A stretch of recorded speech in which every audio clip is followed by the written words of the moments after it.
ملک شام کا بندہ آ گیا حضرت عمر کو ملنے. اس نے آتے ہی پوچھا تمہارے بادشاہ کا محل کہاں؟ انہوں نے کہا جی ہمارے بادشاہ کا محل نہیں ہوتا.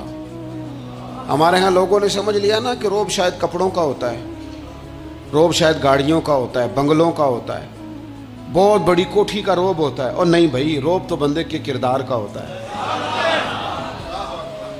اس کے افکار کا روب ہوتا ہے، روب اس کے اونچے خیالات کا ہوتا ہے. کہاں ہے آپ کے بادشاہ کا محل؟ تو نے کہا محل شہل تو کوئی نہیں، مسجد میں ہوں گے امیر المومنین. بندہ کہتا ہے میں سوچ میں پڑ گیا کہ جس کے نام سے میرا بادشاہ کانپتا ہے وہ مسجد میں ہوگا. گن میں نہیں کوئی نہیں، ہٹو بچو ہی کوئی نہیں، ادھر ادھر ہی کوئی نہیں، پہرے دار ہی کوئی نہیں. مسجد میں جا کے پوچھا جناب عمر، کہنے لگے ادھر ہی تھے. کدھر ہیں بھئی حضرت؟ وہ کدھر ہیں بھئی؟ ادھر ہی تھے. کہنے لگا میں حیران ہو گیا کہ یہ بادشاہ کی بات ہو رہی ہے. ایک صاحب کہنے لگے وہ کھجوروں کے باغ کی طرف جا رہے تھے. کہتے میں کھجوروں کے باغ میں گیا تو ایک بندے سے پوچھا امیر المومنین. کہنے لگا وہ سامنے کی طرف جا رہے تھے، ادھر گیا. ایک بندے سے پوچھا کہاں ہے وہ شخص اس کی 24 لاکھ مربع میل پہ حکومت ہے؟ کہاں ہے وہ شخص جو مدینے میں بیٹھ کے نعرہ لگاتا ہے تو کیسر و کسرا کانپ جاتے ہیں؟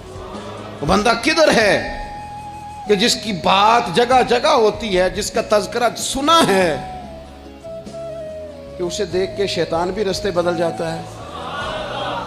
انہوں نے کہا وہ دیکھ رہے ہو کھجور کے درخت کے نیچے کنویں کے ساتھ مٹی کا ڈھیلا تکیے کی جگہ رکھ کے وہ جو تامت باندھے کرتا پہنے سویا ہے وہی تو فاروق اعظم ہے.